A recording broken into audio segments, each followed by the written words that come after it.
Assalamualaikum warahmatullahi wabarakatuh. Yang terhormat Ibu Nenden Rizky Gipari, SSM Hum, serta teman-teman yang saya hormati. Perkenalkan, nama saya Dika Permana Putra. Pada kesempatan ini saya akan mempresentasikan tugas ujian tengah semester untuk mata kuliah penulisan dan presentasi ilmiah.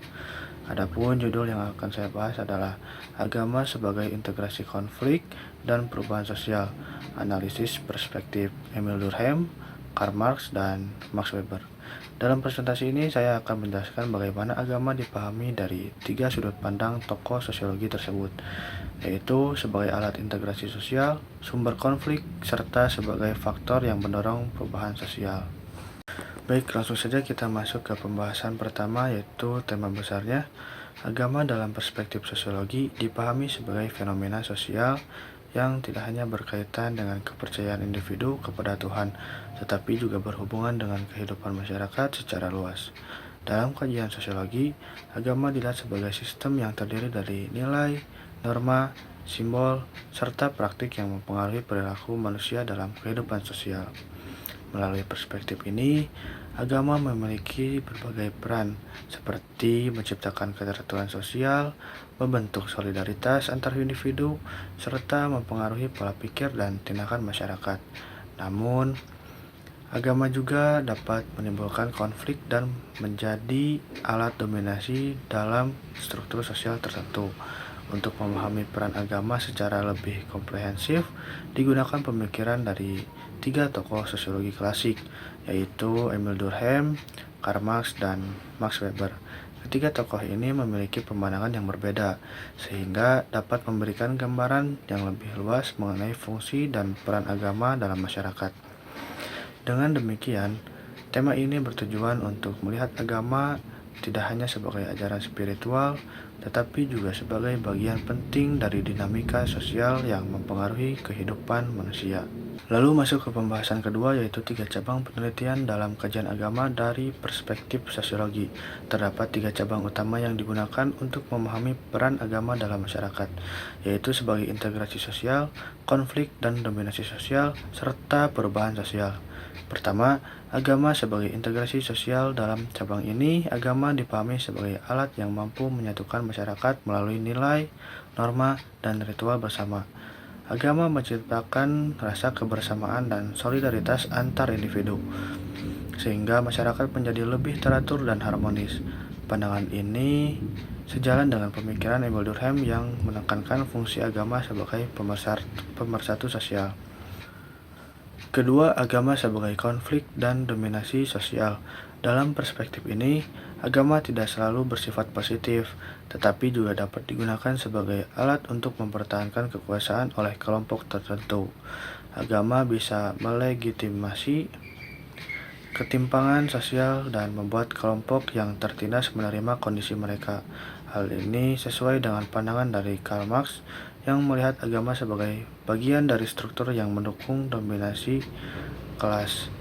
Ketiga, agama sebagai perubahan sosial. Dalam cabang ini, agama dipandang sebagai kekuatan yang dapat mendorong perubahan dalam masyarakat, baik dalam aspek ekonomi, budaya, maupun pola pikir.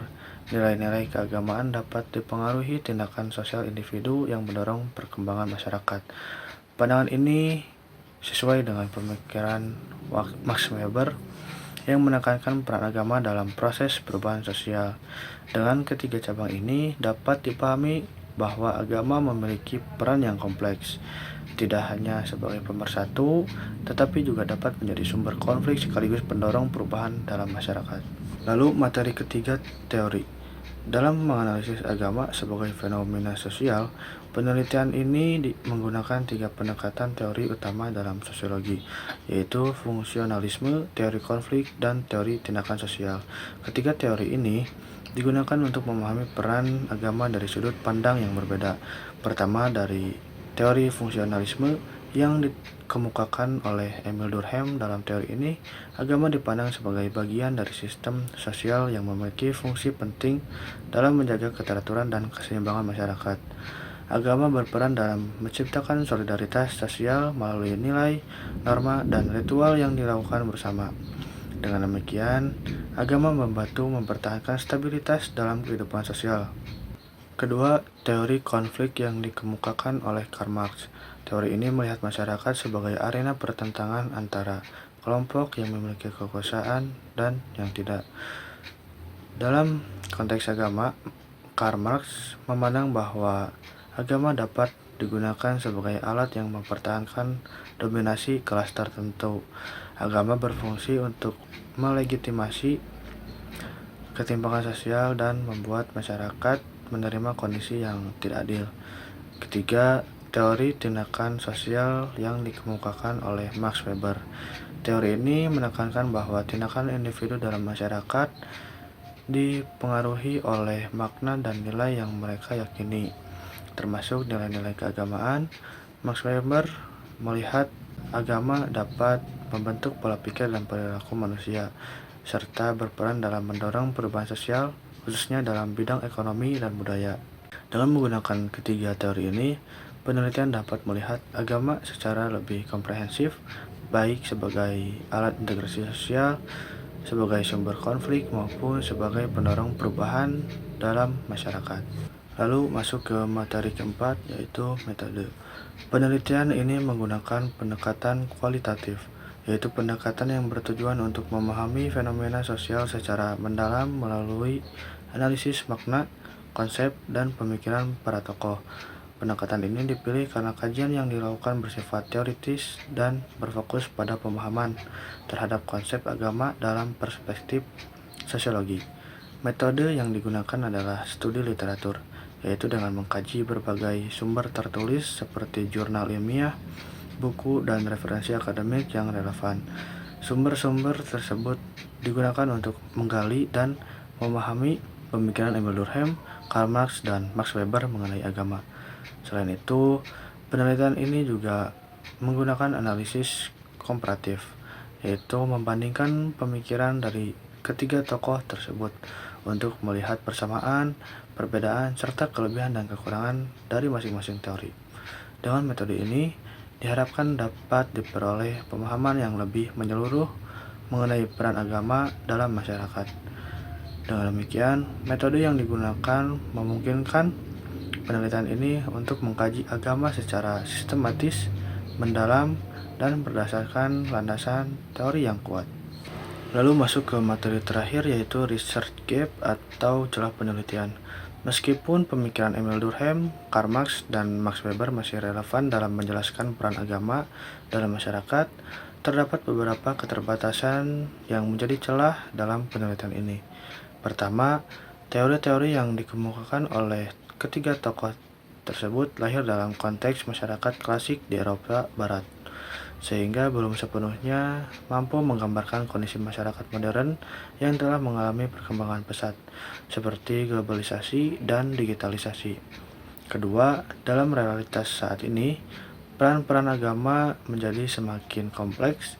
Agama tidak hanya berfungsi sebagai alat integrasi sosial, seperti yang dikemukakan oleh Emil Durkheim, atau sebagai alat dominasi seperti dalam pandangan Karl Marx, maupun sebagai pendorong perubahan sosial seperti yang dijelaskan oleh Max Weber. Tetapi dapat menjalankan ketiga fungsi tersebut secara bersamaan dalam situasi yang berbeda. Ketiga teori tersebut juga belum secara spesifik membahas konteks masyarakat lokal, seperti Indonesia yang memiliki karakteristik religius dan multikultural. Hal ini menunjukkan bahwa diperlukan kajian lebih lanjut dan memahami bagaimana agama berperan dalam kehidupan masyarakat lokal, khususnya di kalangan generasi muda atau mahasiswa. Dengan demikian, celah penelitian ini membuka peluang untuk melakukan kajian yang lebih kontekstual dan relevan, sehingga dapat memberikan pemahaman yang lebih komprehensif mengenai peran agama dalam masyarakat modern.